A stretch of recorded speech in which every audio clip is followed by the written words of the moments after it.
Hi Pisces, it's Karen and welcome to your weekly tarot reading. So this is a reading for any sun, moon, or rising Pisces. We're going to take a look at the cards. We'll get a sense of the big ideas or awareness for the week, guidance and possible outcomes. I will also choose a few oracle cards for additional information. So let's just go ahead and get started. So we have the Knight of Wands. And knights are often on quests. They are seeking action. They are heading out to do things, to accomplish things, to meet people. And so this Knight of Wands is really seeking opportunities for excitement and adventure. He's charismatic. He is a go-getter. He's a can-do type of person who uses the charm and the charisma and the ambition to move forward within life. And so for you, this is an idea to take charge, to make meetings, to take meetings, to create the opportunities, to do the things that you really love. Wands speaks to our passion and to things that excite us. So, focus on what you get enjoyment from versus the things that you don't. And, whether you are single and dating, this is someone who has a really big personality, someone who might be spontaneous and may say, hey, let's just do something, go away for the weekend, pack your bag. Might be very passionate but short-lived thing. So, the Knight of Wands can be representative of someone within your environment, within your family, work, friends. Could be someone that you're involved with in some type of relationship, friendship, or romantic. But there is this sense of take charge type of energy. With the Knight of Wands, here's the Two of Cups. And the Two of Cups is about the power of two really becoming one. Two hearts beating as one.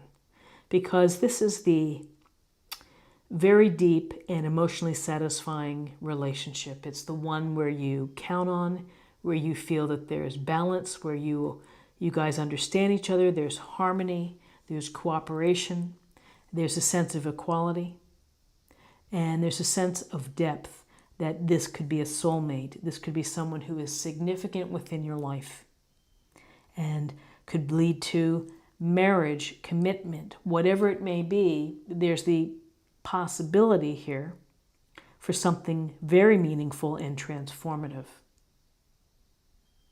For those that are in a relationship, this is a chance to focus on the expression of love, of building intimacy, of creating and rekindling passion and bonds.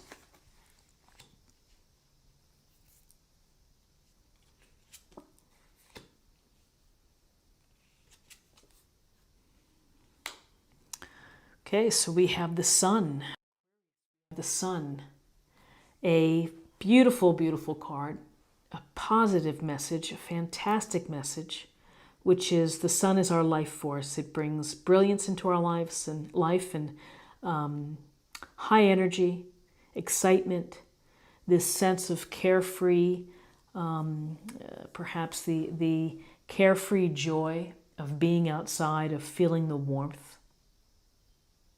You can see the sunflowers here, the abundance. The sun suggests abundance within your life in terms of your health, your relationship, and your accomplishments and wealth. There's a sense here of feeling confident in what you're doing and how you're living and what you're accomplishing. And the sun would want you to be creative and to be inspired and to continue on that path. I would say that with the sun, it's a matter of taking the energy and the vibes from the sun and turning it into enlightenment for yourself, of knowing yourself, knowing what makes you most happy, understanding yourself, and then turning that light around to others. So in terms of guidance here, we had the Knight of Wands, And then now we have the Knight of Pentacles. So the brash, fun-loving Knight of Wands, looking for an adventure, a great time, a wonderful storyteller. Here's the Knight of Pentacles. And he's sitting on his horse, and he's kind of looking off. And, you know, this is the knight that's working really, really hard, who's very devoted to the team, to the project at hand, or to the relationship, and is putting in the hours and the energy, and is someone you can rely on. This is grounded, stable energy, slow-moving, but has a plan, and is going to work the plan, and will be successful because of putting in the work, understanding what he or she has to do, and getting the job done. You can count on this knight getting the job done. It may not be the most exciting energy, but it is reliable. So you have, in terms of perhaps of your opportunities for these relationships, you have really exciting, and maybe not knowing how it's going to go, and then you have this reliable, hardworking, someone focused on building abundance and security and a firm foundation. Steady, very steady.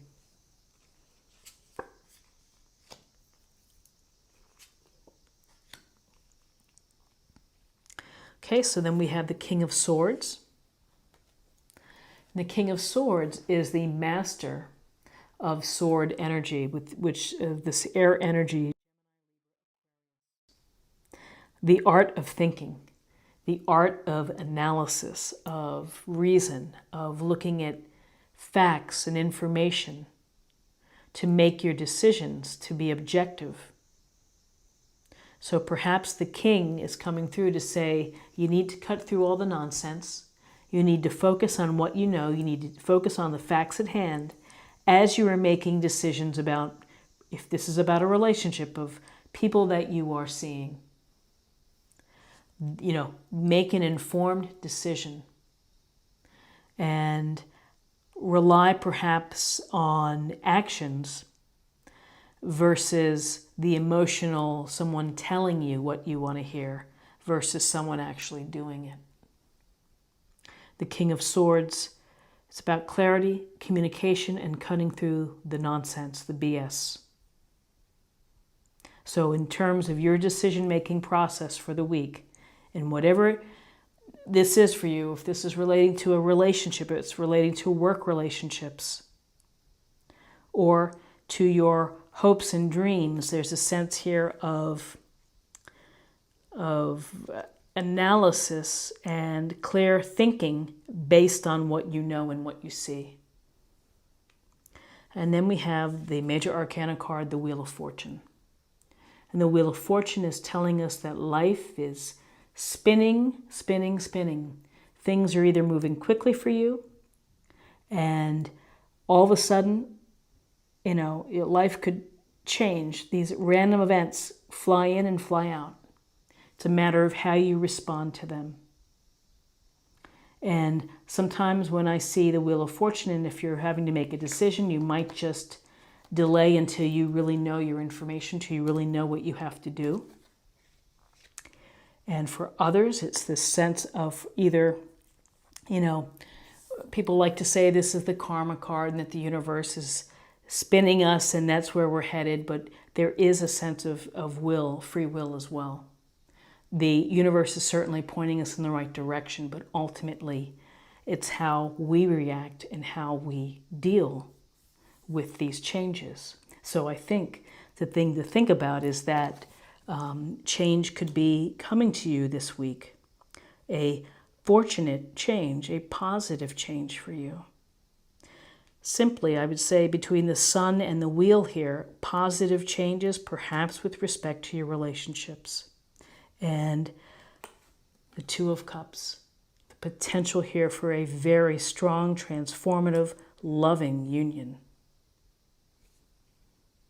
So very interesting. Take a look at information and a message for meditation or focus area for the week.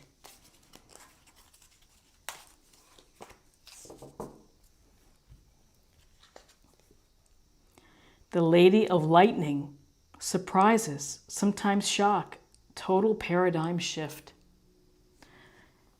So, yes, surprises. Sometimes things happen quickly, and again, it goes to the Wheel of Fortune. Life is moving and moving and moving. The wheel is continually spinning. And sometimes your position changes, and you have to be able to react and to deal with things. Sometimes good events, sometimes not so good. But as long as you are aware and thinking of flexibility, that's going to help. Surprises, sometimes shock, and a total paradigm shift. And it could be the paradigm of relationships shifting into something very serious and joyful. Listen, Two of Cups and the Sun, happiness. I mean, the potential there is phenomenal. Okay, this is for spirit or emotional self.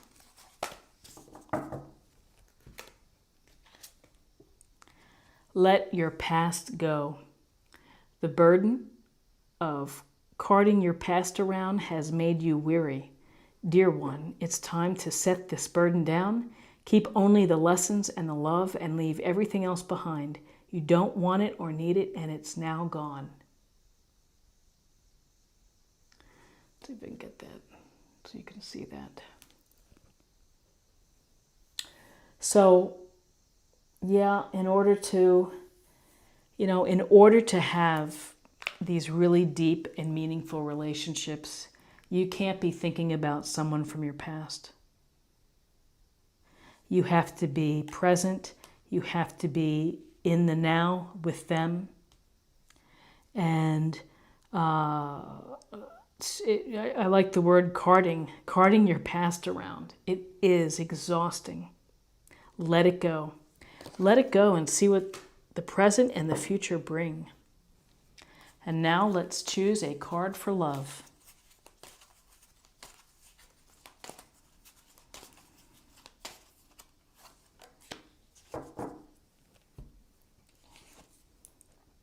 Self-love. You realize that love of self is necessary to love another. Always a beautiful card, a beautiful idea. In order to give love, you really have to be able to love yourself and feel good about yourself. So letting your past go, recognizing all of the wonderful qualities that you have that make you vibrant, radiant, and beautiful. That attracts the right type of people for you. This is what I have for you for the week, and I hope that you found something helpful here today. If you did, please subscribe if you haven't already. Like, share, or comment. I'd love to hear from you. And I wish you a fantastic week, and I will see you next week. Thanks so much. Bye-bye.